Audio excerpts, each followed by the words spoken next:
দৃষ্টি যদি বলা হয় সেটা হচ্ছে যে বলা হয় এর মানে কি? তাহলে বলি আমরা সিম্পল বলি দেখা। দৃষ্টি বলতে দেখাকে নির্দেশ করে। যেভাবে আমরা দেখি সেভাবে প্ল্যানেটেরও দেখা বা তাকানো আছে। সেটাই আমরা দৃষ্টি হিসেবে কাউন্ট করি।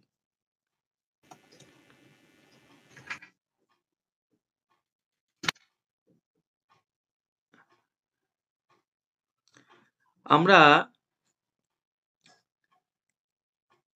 মানে মানুষের প্রত্যেকের যে দৃষ্টির আঙ্গিক বিচার করি। সে দৃষ্টিটা ভালো বা খারাপ, ঠিক আছে? মানে সেটাকে সুনজর বা কুনজর হিসাবেও বিবেচনা করতে পারি। সেভাবে গ্রহদেরও দৃষ্টির ক্ষেত্রে আমাদের বিশেষভাবে ধ্যান রাখতে হবে সেই গ্রহের দৃষ্টি কতটা ভালো বা কতটা খারাপ ইত্যাদি। চলে যাই আমি একদম বোর্ড ওয়ার্কে, যাতে আমার বোঝাতে সুবিধা হবে আর আপনাদেরও বুঝতে সুবিধা হবে।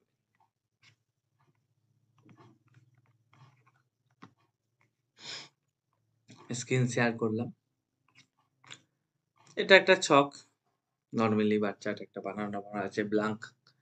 হ্যাঁ, দৃষ্টি কনসেপ্ট বুঝতে গেলে আমরা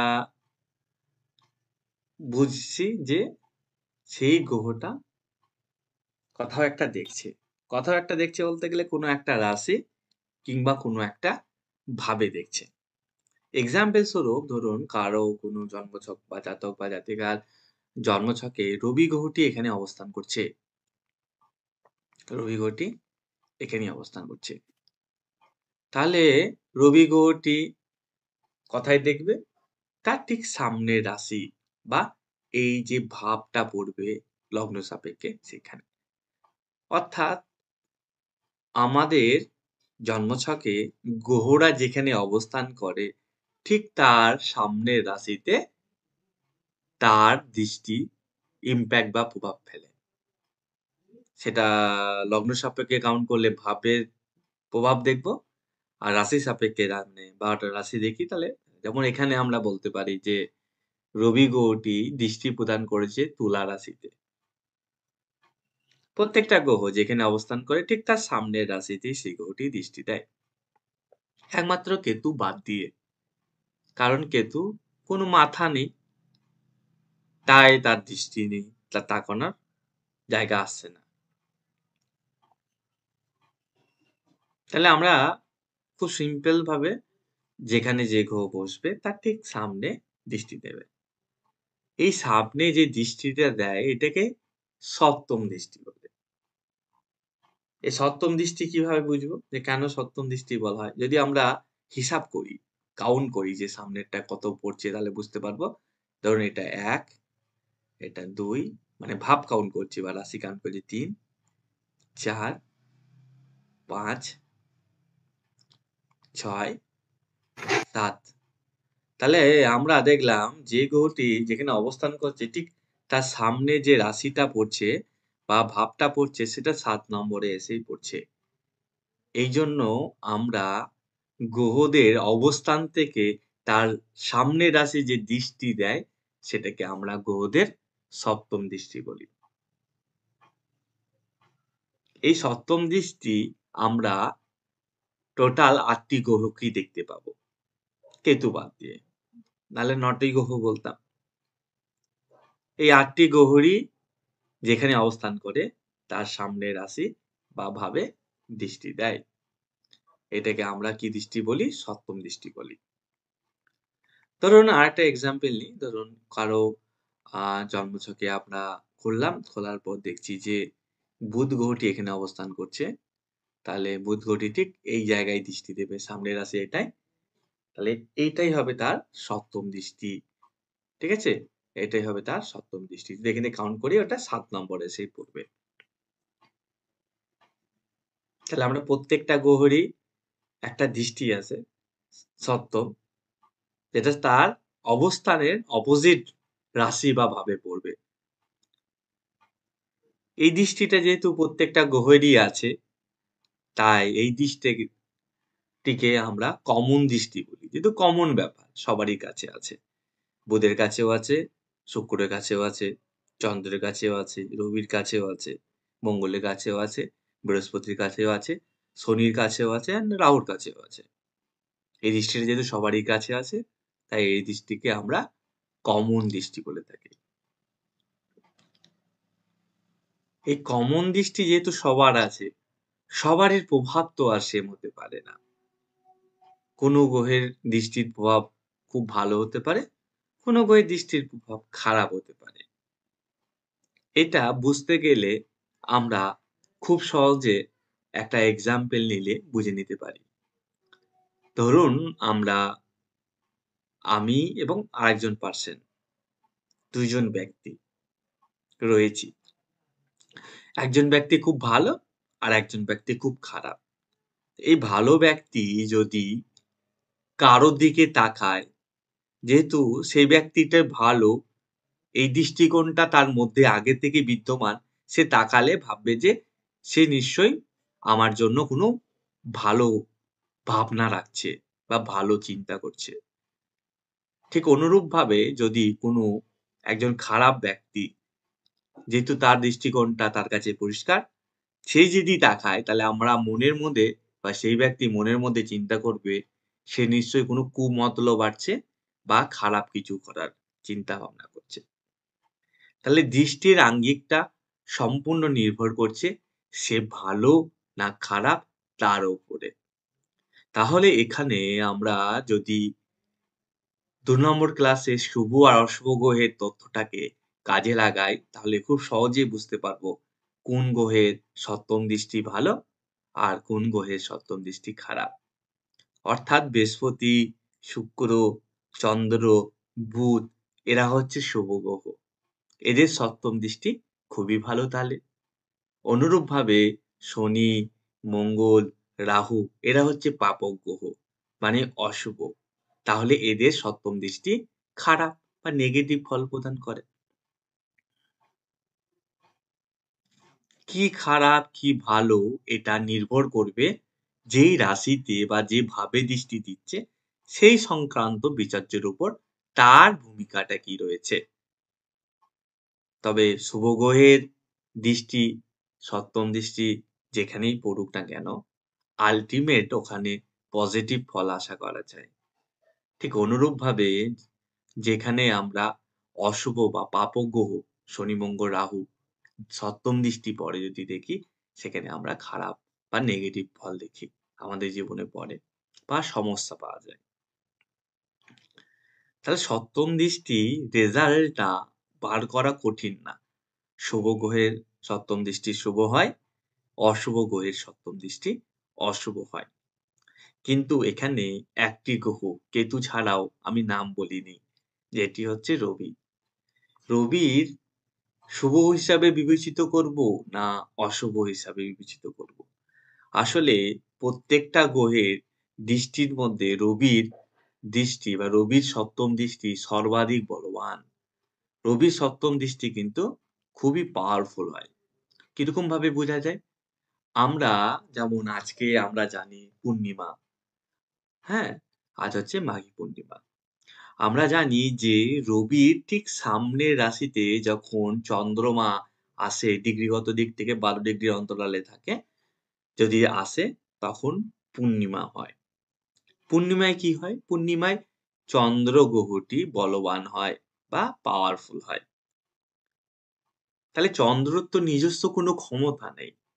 আমরা পূর্ণিমায় চন্দ্রকে একদম জ্বলজ্বল করতে দেখতে পাই রাতের আকাশে। কিন্তু চন্দ্রের তো কোনো ক্ষমতা বা নিজস্ব আলো নেই। এই আলো কার কাছে আসে? রবির কাছ থেকে আসে।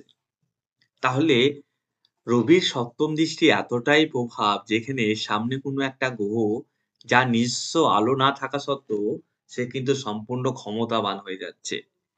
তাহলে আমরা যদি এখানে চন্দ্র গ্রহটাকে মুছে দিই, তাহলে কি তার দৃষ্টির ক্ষমতা কি কমে যাবে? না, নিশ্চয়ই থাকবে। চন্দ্র আছে তাই আমরা সেই দৃষ্টির ক্ষমতাটা বুঝতে পারছি যে রবির সপ্তম দৃষ্টি এতটাই ক্ষমতাবান। মানে ধরুন আপনার বাড়িতে স্টোভ আছে, রান্না করার ওভেন আছে। সে ওভেনে ধরুন আগুনের শিখা আছে। আপনি যদি ওর কাছে হাত না দেন, তাহলে কি আগুনের শেখার ক্ষমতা কি কমে যায়? হ্যাঁ, হাত দিলে আপনার হাতে আঘাত পায় বা পুড়ে যাওয়ার সম্ভাবনা বা জ্বলে যাওয়া, ঠিক আছে? তখন আমরা অনুভব করি যে না ওর প্রভাবটা আছে। কিন্তু যদি হাত না দিই তার মানে কি তার প্রভাব নেই? অবশ্যই আছে। সে যেমনভাবে জ্বলছিল তেমনভাবেই জ্বলছে। তো ঠিক সেরকমভাবে রবির সপ্তমে কোনো গ্রহর প্লেসমেন্ট হলে তার উপর যথেষ্ট রবির ইমপ্যাক্ট দেখা যায়। আমরা যখন কারো বার্থ চার্ট বা জন্মছক দেখব, রবি গ্রহের সপ্তম দৃষ্টিকে বিশেষভাবে নজর দেব। কারণ এই রবি গ্রহের সপ্তম দৃষ্টিতে অনেক কিছু লুকানো আছে, অনেক কিছু। আমরা জীবনে কতটা পরিমাণ এগাতে পারবো বা আমাদের জীবনে কি বাধা বা কি ব্যাড হ্যাবিট আছে যেটা কারণে আমরা জীবনে সমস্যা পাচ্ছি, এটা সবকিছুই লুকানো থাকে রবি যেখানে সপ্তম দৃষ্টি দেয় সেই জায়গাটায়। যেহেতু সেই রাশি বা ভাবে অ্যাক্টিভ থাকে যথেষ্ট পরিমাণ, কারণ রবি তো সপ্তম দৃষ্টি যথেষ্ট পাওয়ারফুল হয় যেহেতু। তাহলে ওই ভাব বা রাশি সংক্রান্ত বিষয়ে আমরা এতটাই অ্যাক্টিভ থাকি, যা আমাদের জীবনে সমস্যা বা প্রবলেম ওই ভাব ওরিয়েন্টেড দেখতে পাবোই পাবো। তাই কোনো বার্থ চার্ট বা জন্মছক দেখতে গেলে আমরা এটা খেয়াল রাখি যে রবি যেখানে দৃষ্টি দিচ্ছে, সেই রাশি বা সেই ভাব সংক্রান্ত বিষয়ে জাতক বা জাতিকা যাতে নিউট্রাল ভূমিকা পালন করে। খুব বেশি অ্যাক্টিভ ভূমিকা নিলে সেখান থেকে সেই ব্যক্তি সাফার করবে বা প্রবলেম আসতে থাকে। কারণ রবির ক্ষমতা সর্বাধিক। আমরা একটা কথা বলে থাকি সকলে যে রবি যখন উদয় হয় মানে সূর্য যখন উদয় হয় তখন সমস্ত গ্রহ অস্ত যায়। দেখবেন দিনের বেলায় যখন আমরা আকাশের দিকে তাকাই শুধু দেখবেন রবি মানে সূর্যকেই দেখতে পাই। আর কোনো নক্ষত্র, কোনো গ্রহ, কোনো তারা কোনো কিছুই দেখতে পাই না। ঠিক আবার রাতের বেলায় সূর্য অস্ত যাওয়ার পর আমরা সমস্ত কম-বেশি যেগুলি আরকি আছে কাছাকাছি মোর দ্যান কাছাকাছি বলতে সেটা অনেকটাই দূর। কিন্তু দেখা যায় রাতের আকাশে তারাগুলি ফুটে ওঠে। কার জন্য? রবি অস্ত গেছে তাই।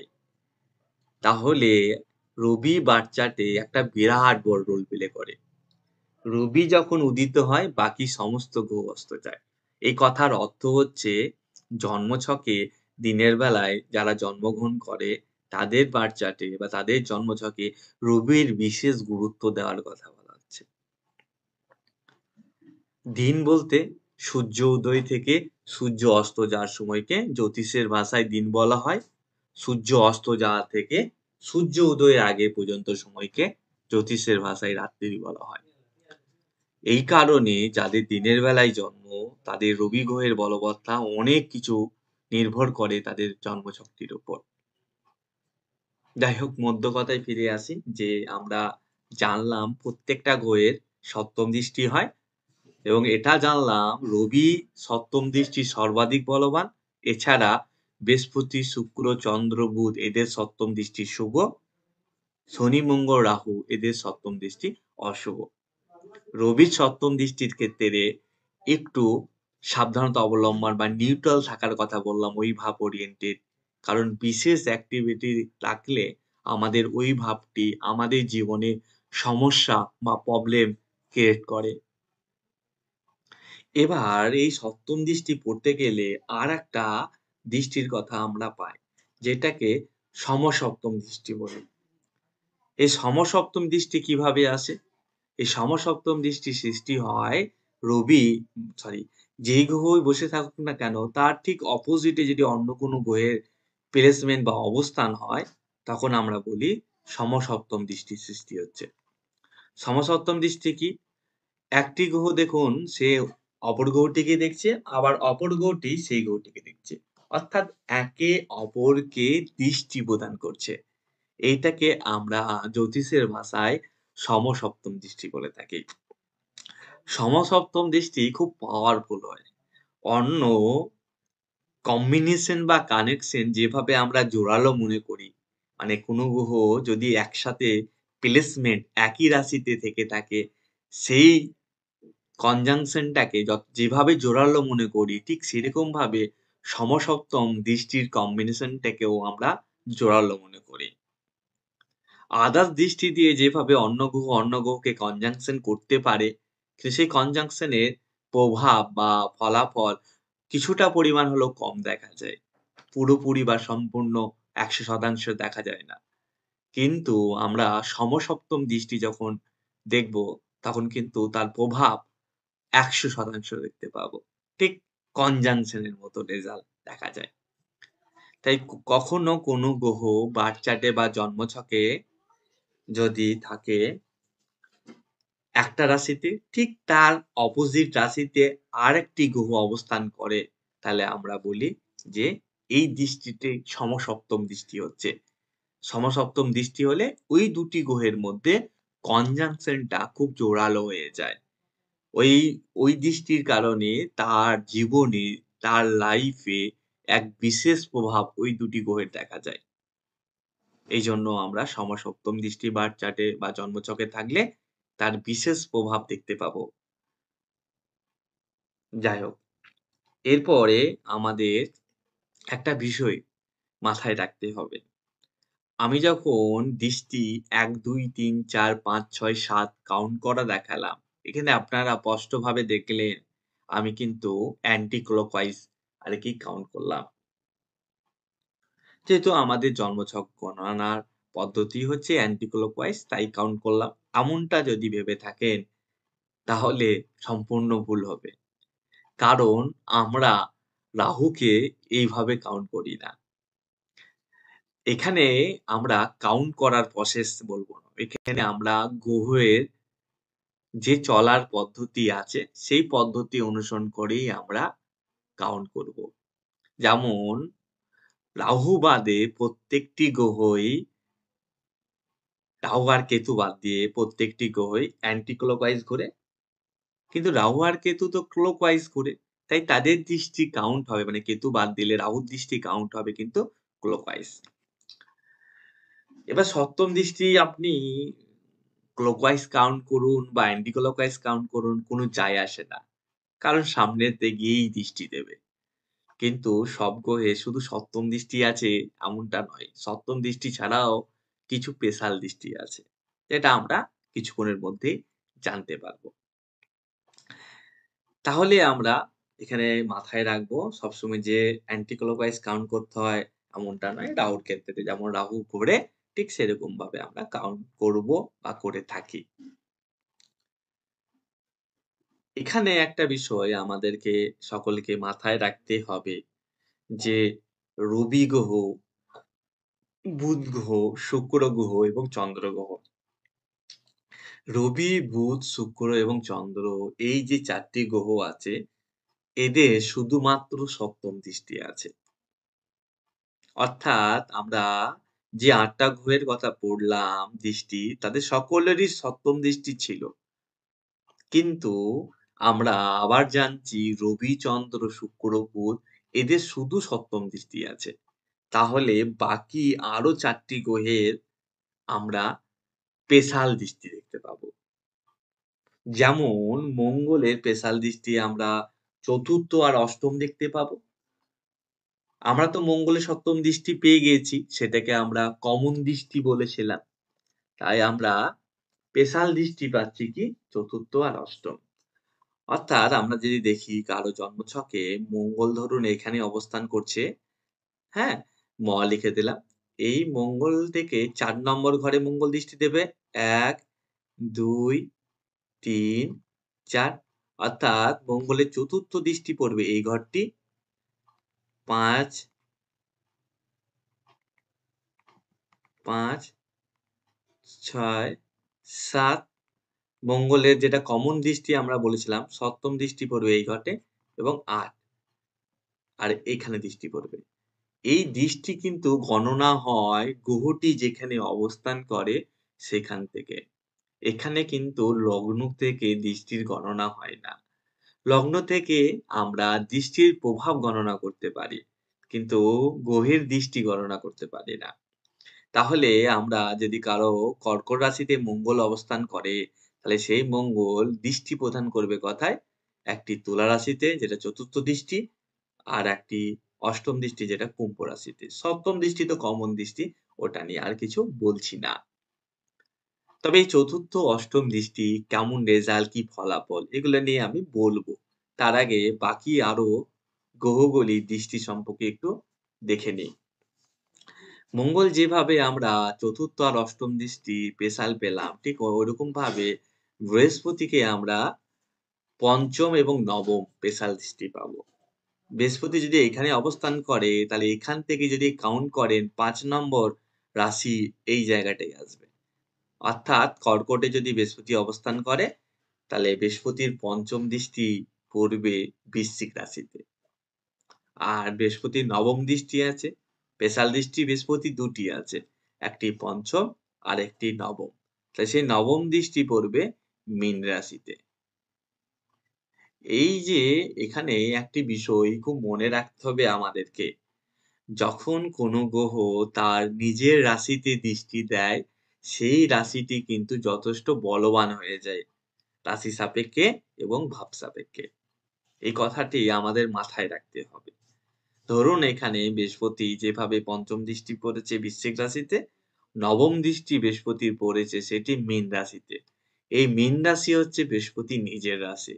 অর্থাৎ এই মীন রাশিটি আপনার লগ্ন সাপেক্ষে যে ভাব পড়বে সেটা কিন্তু যথেষ্ট স্ট্রং বা বলবান হতে চাইবে। তাহলে নিজের ঘরে বা নিজের রাশিতে যদি কোনো গ্রহ দৃষ্টি দেয়, সেটাকে আমরা বলবান বলি ওই জায়গাটাকে। এই বিষয়টাও কিন্তু আমাদের মাথায় রাখতে হবে। তাহলে বৃহস্পতি আমরা পঞ্চম এবং নবম স্পেশাল দৃষ্টি পেলাম। আর সপ্তম তো কমন দৃষ্টি যেটা আমরা পূর্বেই জেনে নিয়েছি। স্পেশাল দৃষ্টি যেহেতু পড়ছি তাই ওটা নিয়ে আর বললাম না। এরপরে যদি আমরা খেয়াল করি বা দেখি তাহলে দেখতে পাবো শনি গ্রহ। শনি গ্রহের ক্ষেত্রেও আমরা ২ টি স্পেশাল দৃষ্টি পাবো। একটি হচ্ছে ৩ নম্বর, অর্থাৎ যদি কর্কট রাশিতে শনি থাকে তাহলে আর ৩ নম্বর দৃষ্টি পড়বে মিথুন রাশি কন্যা রাশিতে। আরেকটা দৃষ্টি পাবো আমরা সেটা হচ্ছে ১০ নম্বর। অর্থাৎ যদি কারো কর্কট রাশিতে শনি থাকে এখান থেকে যদি কাউন্ট করেন তাহলে ১০ম দৃষ্টি পড়বে মেষ রাশিতে। আমরা দেখতে পাচ্ছি যে গ্রহদের সপ্তম দৃষ্টি শুভ অশুভ কি সেটা জেনে গেলাম। কারণ শুভ গ্রহের সপ্তম দৃষ্টি শুভ হয়, অশুভ গ্রহের সপ্তম দৃষ্টি অশুভ হয়। কিন্তু এই যে স্পেশাল দৃষ্টি, যেমন মঙ্গলের চতুর্থ আর অষ্টম স্পেশাল দৃষ্টি পেলাম, বৃহস্পতির পঞ্চম আর নবম স্পেশাল দৃষ্টি পেলাম, শনির তৃতীয় আর দশম স্পেশাল দৃষ্টি পেলাম, তার প্রভাব কি? তার ইমপ্যাক্ট কি? ওই একই অশুভ গ্রহ হলে অশুভ ফল দেবে এমনই কি? না আ শুভ গ্রহ হলে শুভ ফল দেবে এরকম? না টোটালি আলাদা রকম? এটা আমরা বুঝবো কিভাবে? এটা বোঝার জন্য আমাদেরকে একটু ডিটেইলস এ জানতে হবে। দাঁড়ান, এটা সিলেক্ট হয়ে গেছে। এটা বুঝতে গেলে আমাদের একটু ডিটেইলস এ জানতে হবে। আমি লিখলাম। এর পাশে 4th আর 8 লিখলাম। মানে হচ্ছে চতুর্থ আর অষ্টম দৃষ্টি আছে পেশার। আ বৃহস্পতি লিখে রাখি অলরেডি। হ্যাঁ, সেখানে আমরা ৫ মানে পঞ্চম আর নবমকে স্পেশাল দৃষ্টি হিসেবে পাবো। আর শনি, লাস্টে রাহুটা বলবো। শনি, শনির ক্ষেত্রে আমরা ৩ আর ১০ এটা আমরা স্পেশাল দৃষ্টি হিসেবে পাবো। এবার বলি এই যে স্পেশাল দৃষ্টিগুলি মঙ্গলের ৪ আর ৮ কেন এলো? বা বৃহস্পতি গ্রহেরই ৫ আর নবম কেন হলো? বা শনি গ্রহেরই ৩ বা ১০ কেন হলো? মঙ্গলের দৃষ্টি পঞ্চম, নবমও তো হতে পারত। বৃহস্পতির দৃষ্টি চতুর্থ, অষ্টমও হতে পারত। কিংবা শনির দৃষ্টি তৃতীয় বা দশমও হতে পারত। পার্টিকুলার যখন তাদেরকে এই স্পেশাল দৃষ্টি বেছে দেওয়া হয়েছে, তার পিছনে নিশ্চয়ই কোনো কারণ আছে। সপ্তম দৃষ্টি সবার আছে, তাই ওখানে কোনো বিবাদ নেই। একজন ব্যক্তি দাঁড়িয়ে থাকলে সে তার সামনের দিকেই তাকাবে বা তার সামনের দিকেই সে দৃষ্টি দেবে, এটা সত্য। তাই ওখানে কোনো সমস্যা ছিল না। কিন্তু এবার এখানে সমস্যা আছে। কেন মঙ্গলকে চতুর্থ আর অষ্টম দৃষ্টি দেয়া হলো? তার কারণ যদি আমরা দেখি বা বিবেচনা করি, তাহলে বুঝতে পারবো গ্রহটির কারকতা আর ভাবের কারকতা দেখে। গ্রহটির কারকতা আর ভাবের কারকতা দেখলে আমরা ক্লিয়ারলি বুঝতে পারবো। মঙ্গল যেখানে বসে থাকে, অবস্থান করে, সেখান থেকে তার চতুর্থ দৃষ্টি দেয়। এক্সাম্পল স্বরূপ আমরা দেখালাম যে, ধরুন মঙ্গল মেষ রাশিতে আছে, তাহলে তার চতুর্থ দৃষ্টি পড়ছে কর্কট রাশিতে। তাহলে মঙ্গলের চতুর্থ দৃষ্টির ইমপ্যাক্ট পড়বে কর্কট রাশিতে এবং অষ্টম দৃষ্টির ইমপ্যাক্ট পড়বে বৃশ্চিক রাশিতে। এবার ধরুন মঙ্গলের চতুর্থ দৃষ্টি কেন এলো? মঙ্গল হচ্ছে সেনার কারক গ্রহ, সৈন্যর কারক গ্রহ, সোলজারের কারক গ্রহ। হ্যাঁ, যুদ্ধ, বিগ্রহ ইত্যাদি প্রত্যেকটার কারক গ্রহ হচ্ছে এই মঙ্গল গ্রহ। আর চতুর্থ ভাব হচ্ছে আমাদের মাতৃভূমি বা মায়ের জায়গা বা আমার জন্মস্থান বলতে পারেন বা আমার ঘরবাড়ি, স্থান, এই জায়গাগুলি আমরা 4th হাউস বলি। এই মঙ্গলকে চতুর্থ দৃষ্টি দেওয়া হয়েছে আমাদের দেশ ভারতবর্ষ ধরুন, হ্যাঁ? মাতৃস্বরূপ আমাদের সকলের কাছে ভারত মাতা। এই ভারত মাতার রক্ষার্থে সৈন্যরা দেশের সীমান্তে পাহারা দিচ্ছে। তাহলে মঙ্গলের চতুর্থ দৃষ্টি এই কারণেই দেওয়া হয়েছে বা মঙ্গলের চতুর্থ দৃষ্টি এই কারণেই আছে, সে সেই জায়গাটিকে রক্ষা করবে। তাহলে মঙ্গলের চতুর্থ দৃষ্টি যেইভাবে পড়ে আপনার লগ্ন সাপেক্ষে, সেই জায়গাটিকে মঙ্গল সবসময়ের জন্য রক্ষা বা প্রটেক্ট করতে চাইবে। এবার আমাদের ক্ষেত্রে মনে হতে পারে তো মঙ্গল একটি অশুভ গ্রহ। সেখানে রক্ষা বা প্রটেক্ট করবে, তাহলে তো এটা শুভ বিষয় হচ্ছে। কোনো একটি ভাবকে যদি কোনো একটি গ্রহ প্রটেক্ট করছে, তাহলে সেটা তো শুভ, খারাপ তো নয়। না, যখনই প্রটেক্ট বা রক্ষা করা এই শব্দই ব্যবহার করা হচ্ছে, তাহলে তার পিছনে বুঝে যাবেন সংঘর্ষ লুকানো আছে। এই যে বললাম আমাদের দেশ ভারতবর্ষ, ভারত আমাদের মা বা মাতা, দেশের সীমান্তে সৈন্যরা দাঁড়িয়ে আছে। তারা লড়াই করছে শত্রুদের কাছে, বিদেশি শত্রুদের। ঠিক আছে? তারা যাতে কোনোভাবে অ্যাটাক করে মানে প্রটেক্ট তো করছে কিন্তু সেটা লড়াইয়ের মাধ্যম দিয়ে। তা লড়াই যেখানে আছে, সংঘর্ষ তো রয়েছে। তাহলে ওটা সবকিছু ভালো তো হতে পারে না। আমাদের দেশ স্বাধীন হয়েছে কিন্তু প্রচুর লড়াই সংগ্রাম করে। স্বাধীনতাটা তো ভালো, প্রটেক্ট হয়েছে, ভালো। কিন্তু এর জন্য আমরা কত মানুষকে হারিয়েছি, কত বিপ্লবীদের হারিয়েছি। তার মানে কি? ভালো তো অবশ্যই হচ্ছে কিন্তু তার পিছনে অনেক সংগ্রাম, অনেক কষ্টও লুকানো আছে। তাহলে মঙ্গলের চতুর্থ দৃষ্টি আপনার যে ভাবে পড়বে, সেই ভাব সংক্রান্ত বিষয়ে প্রটেক্ট করবে বা রক্ষা করতে চাইবে। এক্সাম্পল স্বরূপ ধরুন, কোন জাতকের সিংহ লগ্ন, কোন জাতকের সিংহ লগ্ন। মঙ্গলের চতুর্থ দৃষ্টি পড়েছে এইখানে, তাহলে সিংহ লগ্ন হলে আমরা তাহলে কর্কট রাশিকে ১২ নম্বর ভাব পাবো।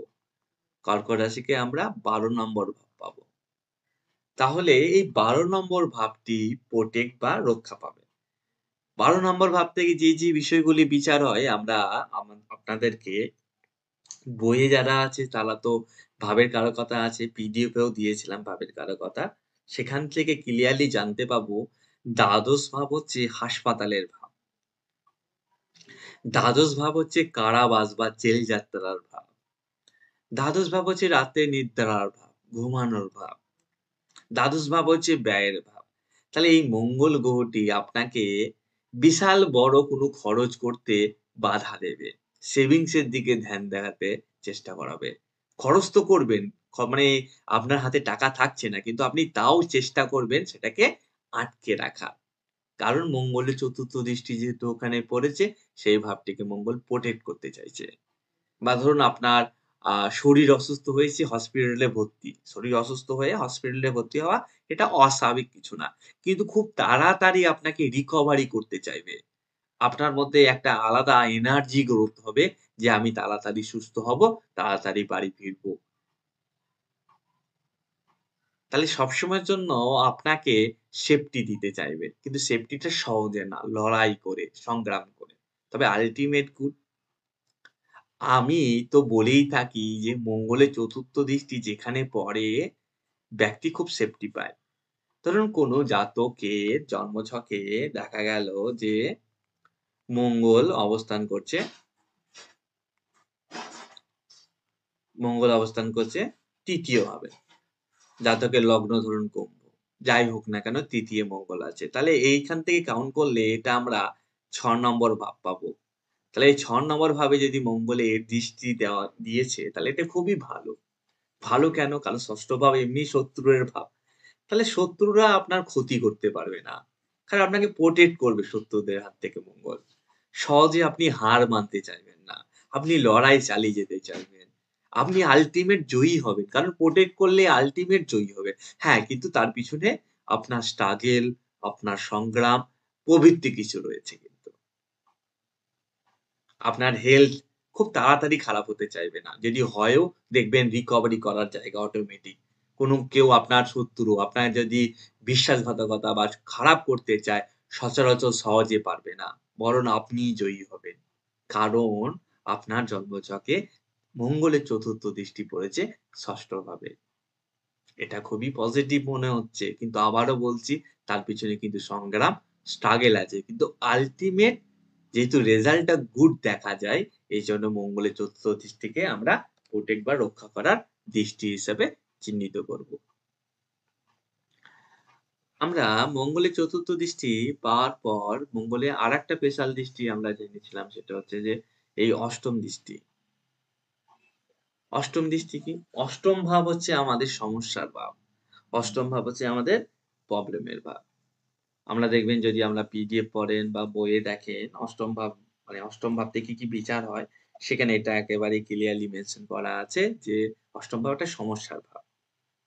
এই মঙ্গল তো সংগ্রাম, ঠিক আছে? সমস্যা, এই প্রবলেম এগুলাতে লড়াইয়ের ইন্ডিকেশন দিয়ে থাকে। তাই মঙ্গলকে ৮ম দৃষ্টি এই কারণেই দেয়া হয়েছে, মঙ্গল ৮ম দৃষ্টি যেই ভাবে পড়বে, সেই ভাবের সচরাচর আপনি রেজাল্ট পেতে খুব একটা সমস্যা বা বাধা পাবেন না। ওই ভাব থেকে কেউ যদি আপনার খারাপও করতে চায়, আপনি পজিটিভ রেজাল্টই দেখতে পাবেন। এক্সাম্পল স্বরূপ ধরুন কোন জাতকের মকর লগ্ন তার ৪র্থ ভাবে মঙ্গলের অবস্থান রয়েছে। অর্থাৎ এই মঙ্গল দৃষ্টি প্রদান করেছে একাদশ ভাবে। তাহলে আমরা বলতেই পারি যে একাদশ ভাব যেহেতু সাফল্য প্রাপ্তির ভাব, তাহলে এনার সাফল্য, এনার প্রাপ্তি বা ইনি যেগুলি জিনিস পাওয়া উচিত এনার লাইফে বা ইনি যেগুলি ডিজার্ভ করেন, এনার কাছ থেকে কেউ কিন্তু ছিনিয়ে নিতে পারবে না বা এনাকে কেউ বঞ্চিত করতে পারবে না। হ্যাঁ, হয়তো একটু ডামাডোল হতে পারে। কারণ ওই যে বললাম মঙ্গল তো অশুভ গ্রহ আছে। হ্যাঁ, সমস্যা যেখানে লোকানো আছে সেখানে তো প্রবলেম তো কিছু থাকবে। কিন্তু আল্টিমেট আপনি কিন্তু গেনার বা লাভ হবেন। যেহেতু এটা একাদশ ভাবে দৃষ্টি দিয়েছে। হ্যাঁ? ধরুন কোন জাতকের দেখা গেল যে ৬ষ্ঠ স্থানে মঙ্গল অবস্থান করছে। তাহলে তার ধরুন এটা যেমন বৃশ্চিক লগ্ন, হ্যাঁ? তাহলে ৬ষ্ঠ স্থানে যদি মঙ্গল অবস্থান করে তাহলে মঙ্গলের ৮ম দৃষ্টি লগ্নেই পড়ছে। লগ্ন বলতে সেলফ নিজেকে বোঝায়। এর থেকে আর ভালো বেরিয়ে আসার কোনো কম্বিনেশন নেই।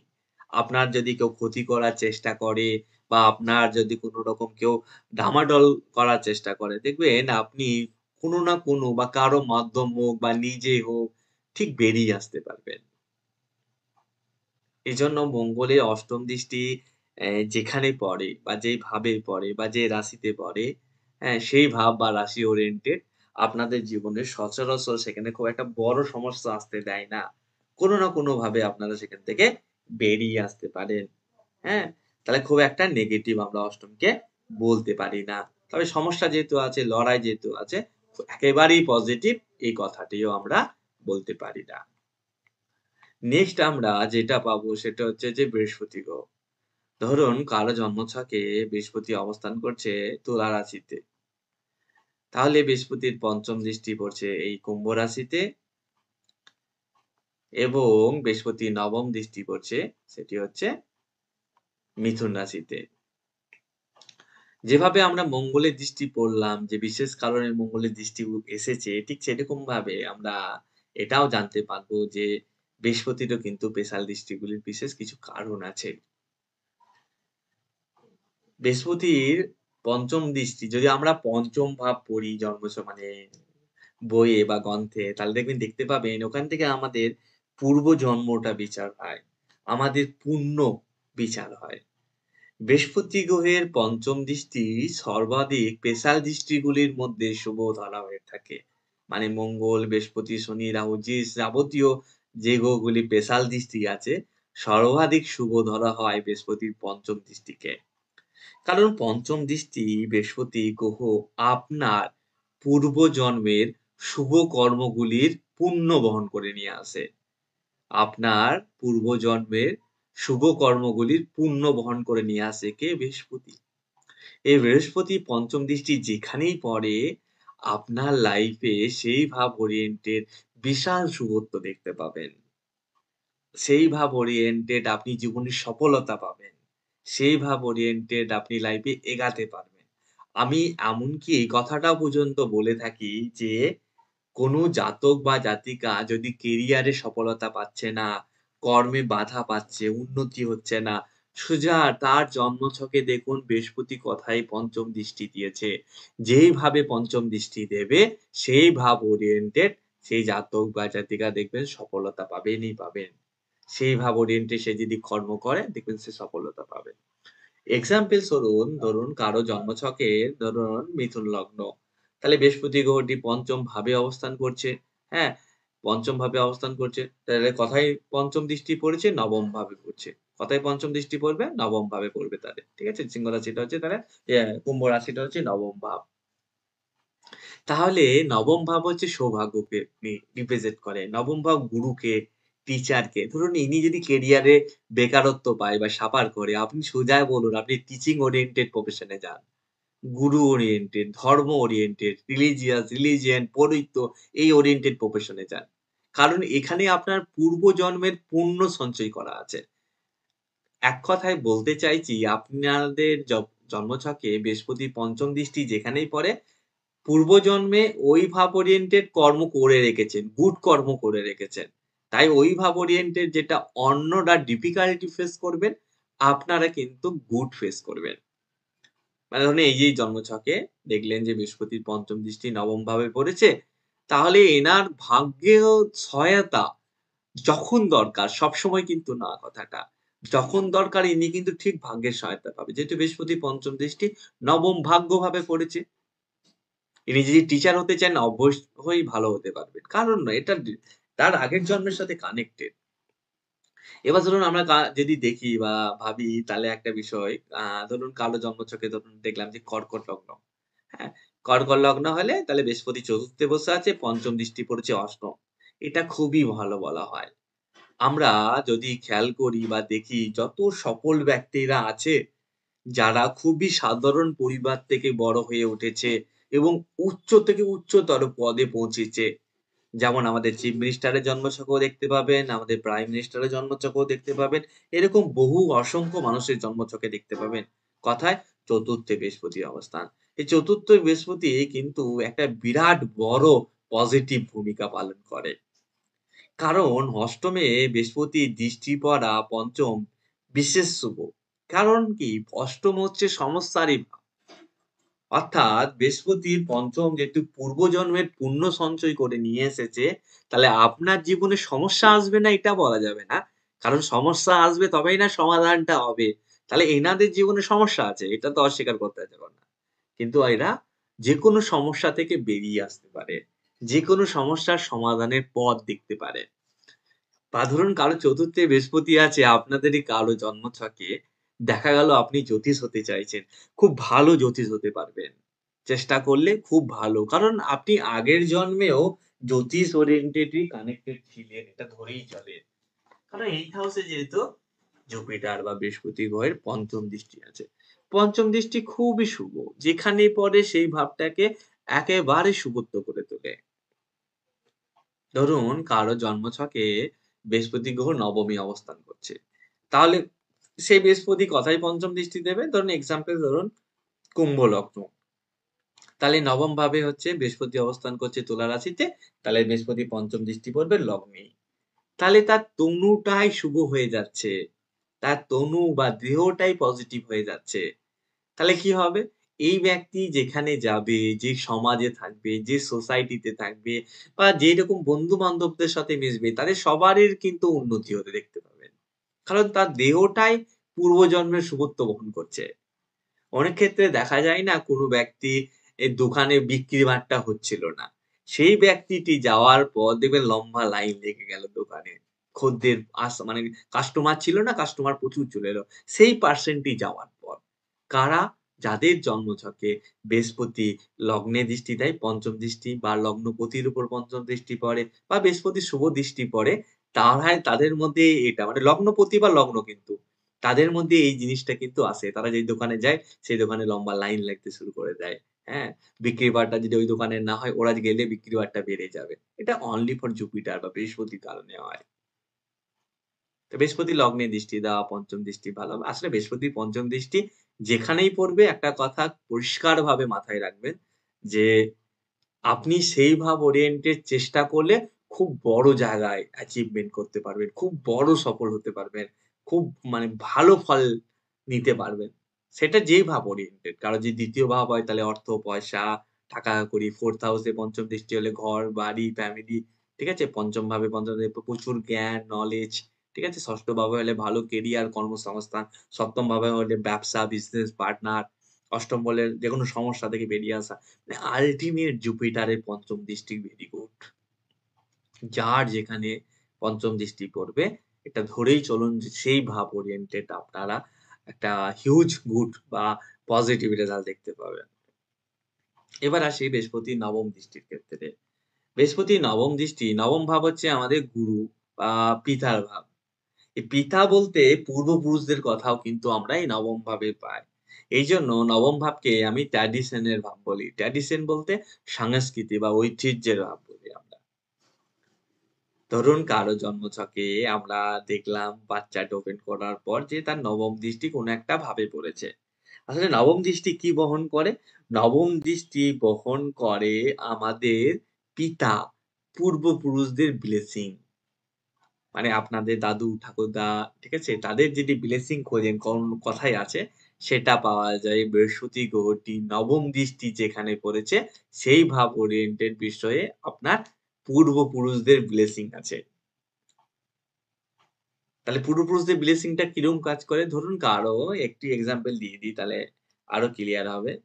ধরুন এই যে ধরুন কর্কট লগ্নের জন্মছক, ঠিক আছে? বৃহস্পতি তাহলে ৪র্থ এ বসে আছে। তাই বৃহস্পতি নবম দৃষ্টি কোথায় পড়েছে? ১২ নম্বর ঘরে। ১২ নম্বর ঘরে। মানে ভাবে পড়েছে। ঠিক আছে? ১২ নম্বর ভাবে পড়েছে। তো ১২ কি বোঝায়? হসপিটাল বা হাসপাতাল। ঠিক আছে?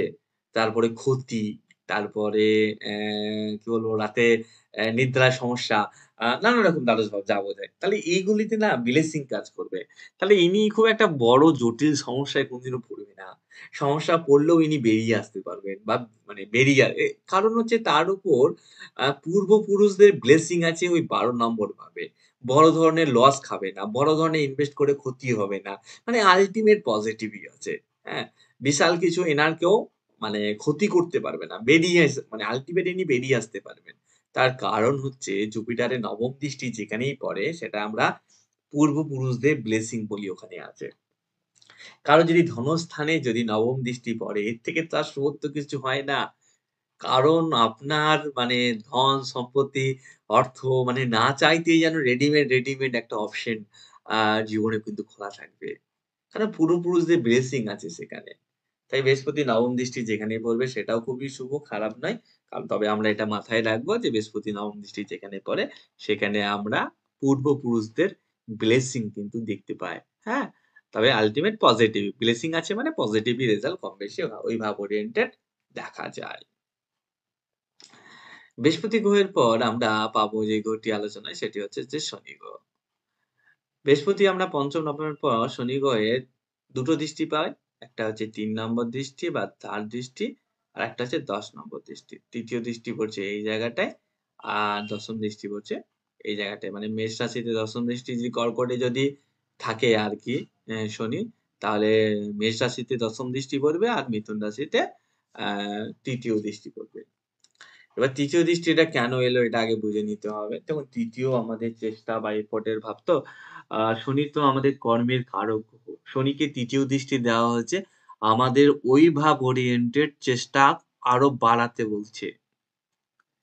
আমরা শনির তৃতীয় দৃষ্টি যেখানে পড়ে সেই ভাব ওরিয়েন্টেড আপনি কিন্তু সহজে কিছু পাবেন না। আপনাকে চেষ্টা করতে হবে। হার্ড ওয়ার্ক বাড়াতে হবে। তো শনি একমাত্র গ্রহ যেভাবে বৃহস্পতি একদমই শুভ দেয় সব ভাবগুলাতেই। মঙ্গল প্রোটেক্ট করে, খারাপ ভালো মিশিয়ে দেয়। কিন্তু শনি গ্রহ কিন্তু বলে যে আপনি না করলে আপনাকে কিন্তু রেজাল্ট দেব না। আপনাকে কিন্তু খারাপ রেজাল্ট দিয়ে দেয়। নেগেটিভ ফল দিয়ে দেয়। শনির ৩য় দৃষ্টি যেখানেই পড়ে, ওই ভাব ওরিয়েন্টেড এফোর্ট আমাদের কম থাকে। ওই ভাব ওরিয়েন্টেড আমাদের চেষ্টা কম থাকে। তবে আপনাকে ওই ভাব ওরিয়েন্টেড চেষ্টা বাড়াতে হবে। ওই ভাব ওরিয়েন্টেড বিষয়গুলোকে আমাদের সম্মান দিতে হবে এবং মর্যাদা রাখতে হবে। যদি না রাখি, ওই ভাব ওরিয়েন্টেড আমরা কিন্তু জীবনে দুঃখ কষ্ট পাই ওই ভাব ওরিয়েন্টেড। এক্সাম্পল ধরুন কোন জাতকের অম তুলা লগ্ন তার ১০ম এ শনি রয়েছে। তাহলে শনি দৃষ্টি দিয়েছে কোথায়? দ্বাদশ ভাবে। ৩য় দৃষ্টি পড়েছে দ্বাদশ ভাব। তাহলে এটা নির্দেশ করছে ওনাকে রোজ সকাল বেলায় তাড়াতাড়ি ঘুম থেকে উঠতে হবে। কারণ দ্বাদশ ভাব নিদ্রার ভাব। সঠিক সময়ে ঘুম থেকে উঠতে হবে, সঠিক সময়ে বিছানা ছাড়তে হবে, সঠিক সময়ে নিজের চেকআপ করাতে হবে। না যদি করাই এনার কোনো ক্রনিক ডিজিজ হবে, কোনো জটিল রোগ হবে, হবেই। ঠিক আছে? যদি না পালন করে। কারণ ওই যে বললাম শনির ৩য় দৃষ্টি যেভাবে পড়ে, সেই ভাব ওরিয়েন্টেড আপনাকে কিন্তু এফোর্ট, চেষ্টা এগুলা কন্টিনিউয়াসলি সারা জীবন মানে বজায় রাখতে হবে। যদি না রাখেন, তাহলে এটা নিশ্চিতভাবে ধরে রাখুন, আপনি ওই ভাব ওরিয়েন্টেড খুব বড় সমস্যা বা খুব বড় প্রবলেম আপনি কিন্তু জীবনে পাবেনই পাবেন বা দুঃখ কষ্ট আসবেই। যেহেতু এখানে দ্বাদশে দৃষ্টি দিয়েছে শনি, তুলা লগ্নের জন্মছকে এক্সাম্পল দেখাচ্ছিলাম। তাহলে আমরা বলতে পারি এনার কোনো বড় ডিজিজ যার কারণে উনাকে বারবার হয়তো হসপিটালে চেকআপ এগুলা করাতে হবে। দুঃখ কষ্টর কারণে। কিন্তু যদি উনি নিয়মিত ফিট থাকার জন্য যত ৬ মাস বা ১ বছর অন্তর, অন্তর শরীরে চেকআপ করাচ্ছে, হ্যাঁ? সঠিক সময়ে ঘুম থেকে উঠে যাচ্ছে, বিছানা ছেড়ে দিচ্ছে, তাহলে দেখবেন তার মধ্যে এগুলো কিন্তু অনেকটাই মানে নেগেটিভ সে পাচ্ছে না জীবনে। বরং কি হচ্ছে? তার প্রচুর কমিউনিকেশন হচ্ছে, তার প্রচুর যোগাযোগ হচ্ছে। তার মানে তার নেম ফেম শুধু দেশে নয়, দেশ-বিদেশে ছড়িয়ে যাচ্ছে। কারণ ১২ নম্বর ঘর তাকে গুড রেজাল্ট দিতে শুরু করেছে। এটা তাহলে শনি গ্রহের কাছ থেকে যদি আপনারা বাঁচতে চান, সেই ভাব ওরিয়েন্টেড এফোর্ট বা চেষ্টা করতে হবে। যদি না করেন সমস্যা পাবেন। যদি না করেন সমস্যা করবেন। ধরুন কারো জন্মছকে ৮ম ভাবে শনি অবস্থান করছে। ঠিক আছে? কারো জন্মছকে ধরেন ৮ম ভাবে জন্মছক। ধরুন এটাকে এক্সাম্পল আমি বানিয়ে দিলাম ধনু লগ্নের জন্মছক ৮ এ। তাহলে আমরা দেখতে পাবো ১ম এ শনির ৩য় দৃষ্টি পড়েছে। তো ১ম বোঝায় সামাজিক জায়গা বা সমাজের জায়গা, সোসাইটির জায়গা। তাহলে আপনাকে সমাজ, সোসাইটি এবং শ্বশুরবাড়ি। কারণ ১ম ভাব হচ্ছে সপ্তমের ৪র্থ ভাব, তাই ওটাকে শ্বশুরবাড়ি আমরা বলে থাকি। হ্যাঁ? সমাজ, সোসাইটি এবং শ্বশুরবাড়ি। এদের জন্য আপনাকে কিন্তু করতে হবে। যদি করেন তাহলে আপনার ওই ১ম ভাব কি দেয়? আমাদের মান-সম্মান দেয়, পদমর্যাদা দেয়, স্ট্যাটাস দেয়। দেখবেন আপনার জীবনে যথেষ্ট আপনি হাইলি মানে আপনি কম চেষ্টা করেও হয়তো ওই ফিল্ডে প্রচুর নাম-যশ করতে পারছেন, প্রচুর প্রভাব প্রতিপত্তি করতে পারছেন। তার কারণ হচ্ছে যে শনির দৃষ্টি পড়েছে ওইখানে। কিন্তু তার পরিবর্তে আপনাকে কিন্তু করতে হবে। কারণ শনি বলে যে, "আপনি যদি না করেন আমি কিন্তু আপনাকে ফল দেব না, বরং খারাপ দেব।" ধরুন কারো শনির ৮ম এ বসে ১ম এ 3rd দৃষ্টি পড়েছে। সে ধরুন সোসাইটির জন্য কিছু করে না। মানে শ্বশুরবাড়ির জন্য কিছু সেটা কিন্তু মেল ফিমেল বোথ বলছি আমি। তাহলে আপনি দেখতে পাবেন তার সামাজিক স্ট্যাটাস ভালো না। সে একটা খুব লো গ্রেড এর একটা সার্ভিস করে। বা ধরুন একদম ন্যূনতম তাকে চাকরি মানে খেটে দিন আনা দিন খাওয়া করে জীবন চালাতে হচ্ছে। মানে কতটা নেগেটিভ দিতে পারে কল্পনা করা যায় না। তাহলে এইটা একটা খুব বিষয় মনে রাখবেন যে, যাহার যেখানে স্যাটার্ন বসে আছে তার 3rd এক্সপেক্ট মানে দৃষ্টি যেখানে পড়বে ওই ভাব ওরিয়েন্টেড আপনি করবেন। যারা শুভ পাচ্ছেন তারা করেন। সোজা কথায় তারা করেন। তাই শুভ পাচ্ছেন। আপনি করা বন্ধ করে দিলে কখনোই করবেন না যদিও। করা বন্ধ করে দিলে অতি অবশ্যই সমস্যা কিন্তু ভালো মতো দেখা যাবে। ভালো মতো প্রবলেম কিন্তু ফুটে উঠবে। এটা হচ্ছে শনি গ্রহের জন্য তৃতীয় দৃষ্টি। শনির দশম দৃষ্টি। শনির দশম দৃষ্টিকে আমি সর্বাধিক খারাপ বলি। প্রথমত আসি কেন দশম? দেখুন দশম হচ্ছে আমাদের কর্মের ভাব একটা। আর শনি হচ্ছে কর্মের কারক গ্রহ, যেভাবে চেষ্টার কারক গ্রহ, পরিশ্রমের কারক গ্রহ, এফোর্টের কারক গ্রহ, ঠিক সেরকমভাবে কর্মেরও একটা কারক গ্রহ। যখন আমরা দশম দৃষ্টি শনির যেভাবে পড়ে, এটা বোঝায় যে আপনি সেই ভাব ওরিয়েন্টেড ডিসিপ্লিন মেইনটেইন করুন। সেই ভাব ওরিয়েন্টেড কি মেইনটেইন করুন? ডিসিপ্লিন মেইনটেইন করতে হবে। আপনাকে দায়িত্ব নিতে হবে। যদি আপনি ডিসিপ্লিন মেইনটেইন না করেন, আপনি যদি দায়িত্ব না নেন, ওই ভাব থেকে মারাত্মক লেভেলের সমস্যা দেয়। মারাত্মক লেভেলের। এইজন্য আমি ডেঞ্জারাস বলি। মানে সমস্যার লেভেলটা যথেষ্ট পরিমাণ হাই দেখা যায়। এক্সাম্পল ধরুন কোন জাতকের লগ্নেই শনি বসে আছে। ধরুন কর্কট লগ্ন, লগ্নেই শনি। তাহলে তার দশম দৃষ্টি দশম ভাবেই পড়েছে। হ্যাঁ? তাহলে 10th হাউসে যদি পড়েছে তাহলে দশম ভাব বোঝা যায় যে সামাজিক স্ট্যাটাস, পদমর্যাদা ইত্যাদি জায়গা। হ্যাঁ? তাহলে এই সমাজের জন্য বা নিজের কর্মটা একটু সোশ্যাল ওরিয়েন্টেড মানে যেটা সোশ্যাল রিফর্মার বলতে পারি। সমাজ সংস্কারক বলতে পারি। এই ওরিয়েন্টেড তাদেরকে লেগে থাকতে হবে। শ্বশুরবাড়ি ওরিয়েন্টেড চেষ্টা করতে হবে। তাহলে দেখবেন গুড রেজাল্ট পাবে। ধরুন কারো জন্মছকে মেষ লগ্ন। ঠিক আছে? সরি মেষ লগ্ন না।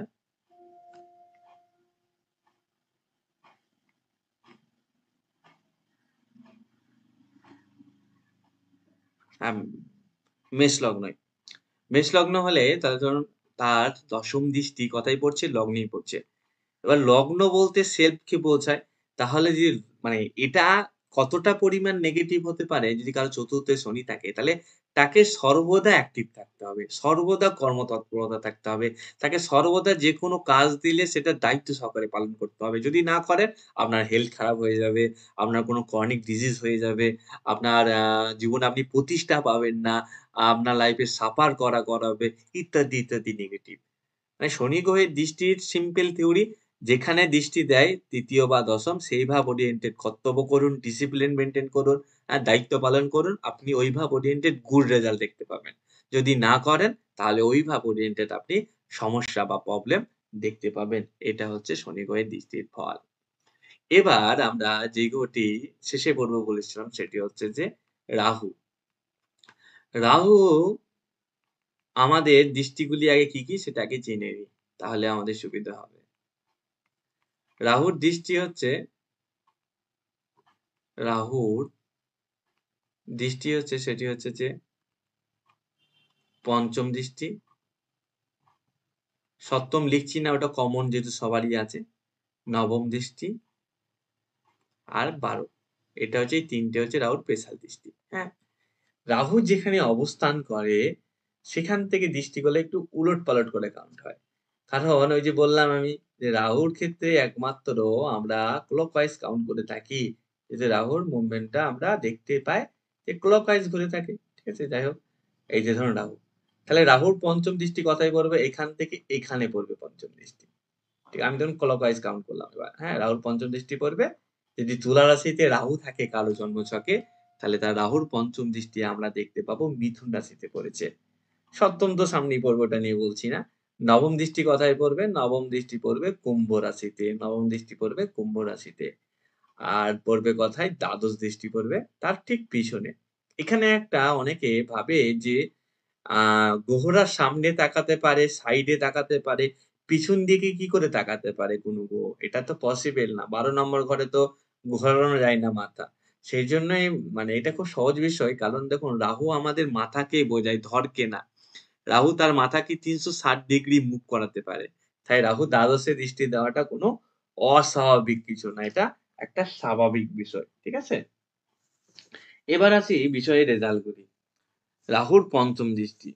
রাহুর পঞ্চম দৃষ্টি কি করে?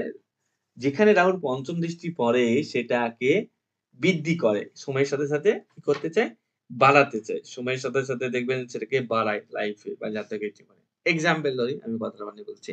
কোন জাতকের ধরুন সিংহ লগ্ন, ৩য় রাহু বসে আছে তাহলে একাদশে দিচ্ছে। একাদশ তো এমনিই বৃদ্ধির ভাব। তাহলে এনার বয়স বাড়ার সাথে, সাথে ইনি সফলতা আরো বাড়বে। ধরুন কোন জাতকের কর্কট লগ্ন কোনো জাতকের ধরুন কর্কট লগ্ন, তাহলে দ্বাদশে রাহুর দৃষ্টি আছে, তাহলে তার খরচ বাড়বে সময়ের সাথে, সাথে। ঠিক আছে? সময়ের সাথে, সাথে তার কিন্তু খরচ বৃদ্ধি পাবে, ব্যয় বৃদ্ধি পাবে, ইনভেস্ট বৃদ্ধি পাবে, ভ্রমণ বৃদ্ধি পাবে, এইগুলা। মানে যেইভাবে রাহুর পঞ্চম দৃষ্টি পড়ে, সেইভাবে ওরিয়েন্টেড আমরা কিন্তু বৃদ্ধি দেখতে পাবো।